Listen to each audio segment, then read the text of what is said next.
Hi, kindergarten.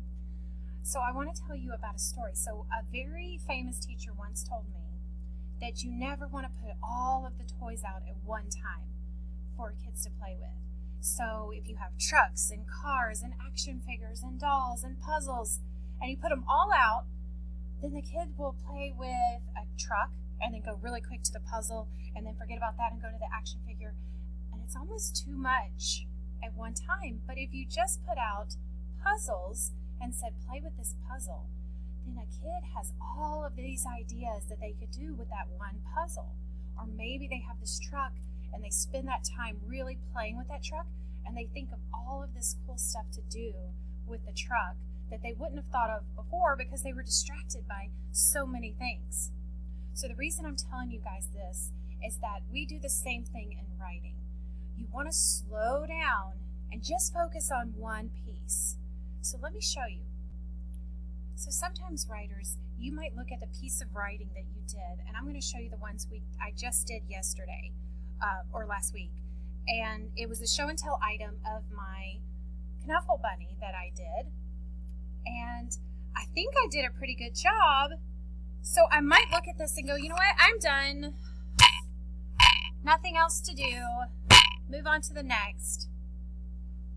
But do you think authors really do that, where they just start to write a book like Miss Wishy-Washy? Do you think she just wrote all of these and then just moved on to the next one really fast? No, I think she took her time and really made sure that that book was really good. So that's what I want to show you guys today, is what can we do to add to our writing instead of really quick just saying, I'm done with that one, and moving on.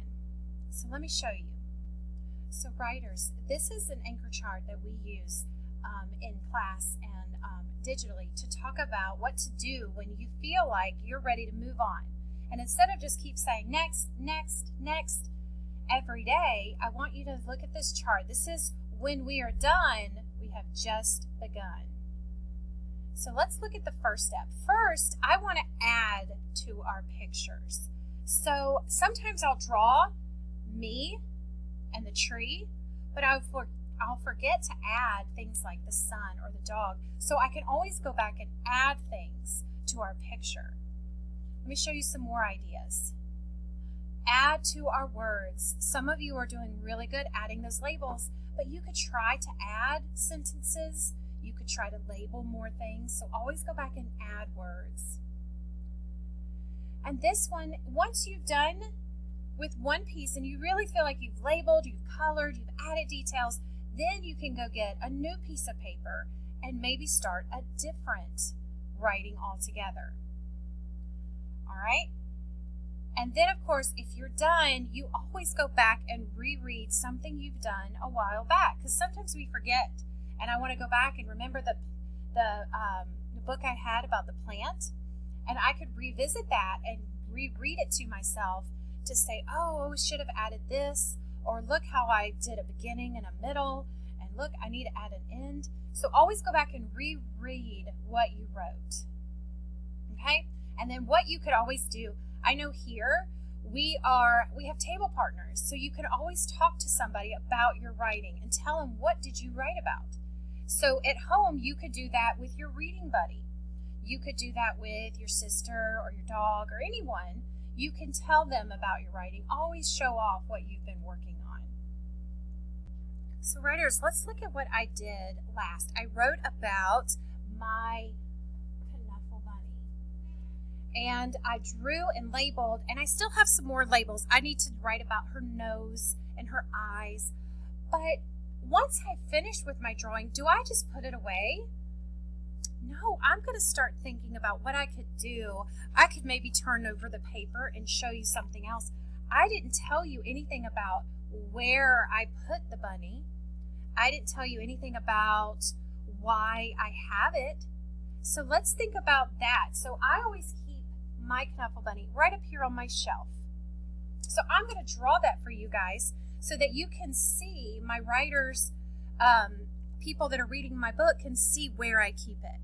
So I made a really big bunny so I wouldn't have room to add a shelf here. So on this next page, I'm going to turn it over and I'm going to show you my big shelf back here behind me.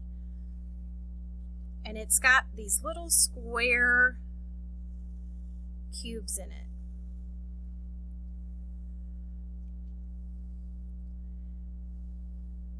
Okay, and once I show my shelf, I want to show you where I keep her. So I keep her right up here, and I'm going to draw a little version of her because she's on this big old bookshelf. And this is to show you where. Okay, but I also want to show you that I always keep her right next to her book, so that I can always, when I go to read one of my favorite stories, I know this is her book right beside it.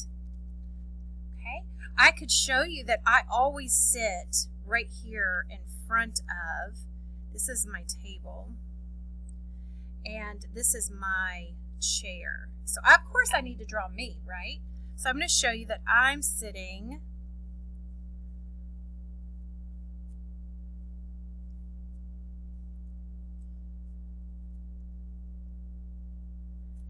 and I can label that me, or I could put my name, and then I could label this shelf, because some people may not know what this is. Shelf.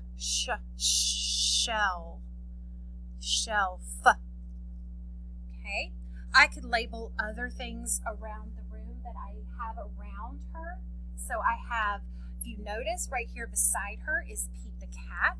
So I could draw Pete the cat. They're really good buddies because they sit right there beside each other. But I also want to tell you that this is Pete the cat, not just a cat.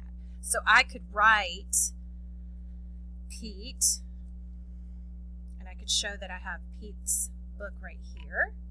So notice how I'm adding as much as I can to my writing. I didn't just quit. Now I'm telling you about where Knuffle Bunny sits, and I can draw more details. And that means I could add more labels like table to show you where I keep my Knuffle Bunny. So I want you guys to do that today. I want you to work on your writing, but I want you to go back to what you had before, and I want to see if you can add. Maybe you could add another page or draw straight on what you had originally labeled. I could go back to my glue stick and I could add what I use my glue stick for. I love to do art. I think that's what I'll do.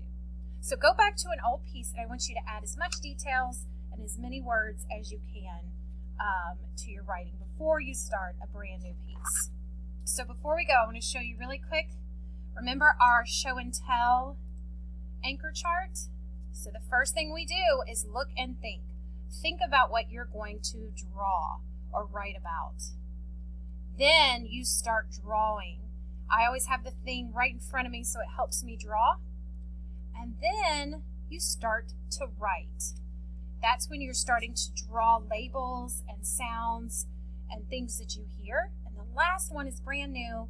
Add more. Always go back.